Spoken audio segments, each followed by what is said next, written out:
കോഴിക്കോട് ചക്കേട്ടപ്പാറയിൽ ഭിന്നശേഷിക്കാരന്റെ ആത്മഹത്യ പെൻഷൻ ലഭിക്കാത്തത് കൊണ്ടല്ല എന്നതിന്റെ തെളിവുകൾ കൈരളി ന്യൂസിന് ലഭിച്ചു. ജോസഫ് ഡിസംബറിൽ 2 പേരുടെ പെൻഷൻ കുടിശ്ശിക കൈപ്പറ്റിയതിന്റെ റെസീറ്റും കൈരളി ന്യൂസിന് ലഭിച്ചു. ഈ വാർത്തയുമായി ബന്ധപ്പെട്ട സിയാദ് ഉണ്ട് ഇപ്പോൾ കൂടുതൽ വിശദാംശങ്ങൾ നൽകാൻ കോഴിക്കോട് നിന്നും. Good morning. സിയാദ്, ആത്മഹത്യ ചെയ്ത ഭിന്നശേഷിക്കാരന് ജോസഫിന്റെ മൃതദേഹവുമായി കളക്ടറേറ്റിൽ കോൺഗ്രസുകാരുടെ സമരമടക്കമുള്ള ഇതുണ്ടായിരുന്നു.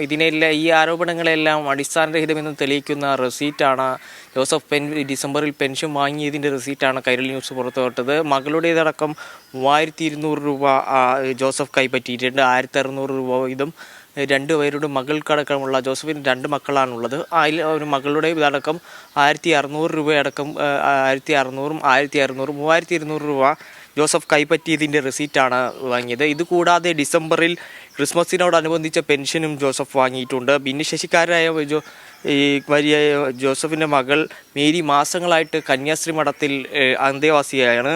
തൊഴിലുറപ്പ് പദ്ധതി പ്രകാരം വീട്ടിൽ തന്നെ ജോസഫിന് ഇതിനുള്ള സൗകര്യവും തൊഴിൽ ചെയ്ത് അതിനുള്ള സൗകര്യവും ഒരുക്കി കൊടുത്തിട്ടുണ്ട്. അതായത് 99 ദിവസം ജോസഫ് പുറത്തു പോകാൻ കഴിയാത്ത ഒരു വ്യക്തിയായതുകൊണ്ട്, ഭിന്നശേഷിക്കാരനായ വ്യക്തിയായതുകൊണ്ട് സ്വന്തം പുരയിടത്തിൽ തന്നെ ജോലി ചെയ്യാനുള്ള സൗകര്യം ഒരുക്കി കൊടുത്തിട്ടുണ്ട് പഞ്ചായത്ത്.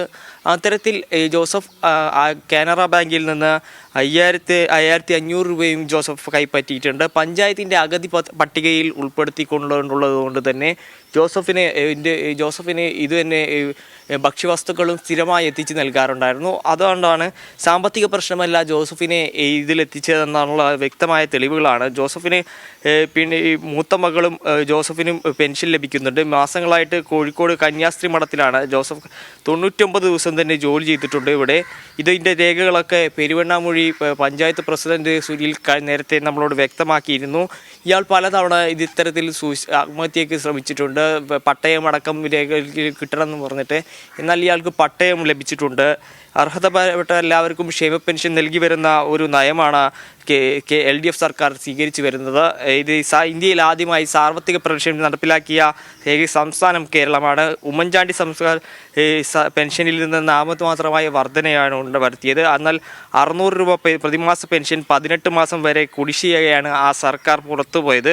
LDF സർക്കാർ ഈ കുടിശ്ശിക നൽകുന്നതിന് മുൻഗണന നൽകി. പലതവണകളായി ആ പെൻഷൻ 1600 രൂപയായി ഉയർത്തി 1000 രൂപയാണ് ഇത്തരത്തിൽ പിണറായി സർക്കാർ വർദ്ധിപ്പിച്ചത്. ഇത്തരത്തിലുള്ള കാര്യങ്ങളൊക്കെ വസ്തുതകളൊക്കെ നിലനിൽക്കുമ്പോഴാണ് ജോസഫിൻ്റെ ആത്മഹത്യ സാമ്പത്തിക പ്രശ്നം മൂലമാണെന്നും പെൻഷൻ മുടങ്ങിയതുമാണെന്നും പറഞ്ഞിട്ട് പ്രതിപക്ഷവും UDFും ഇത്തരത്തിലുള്ള സമരവുമായി രംഗത്ത് വന്നിരിക്കുന്നത്. കീർത്തി, ശരി, സിയാദാണ് കൂടുതൽ വിവരങ്ങൾ നൽകിയത്.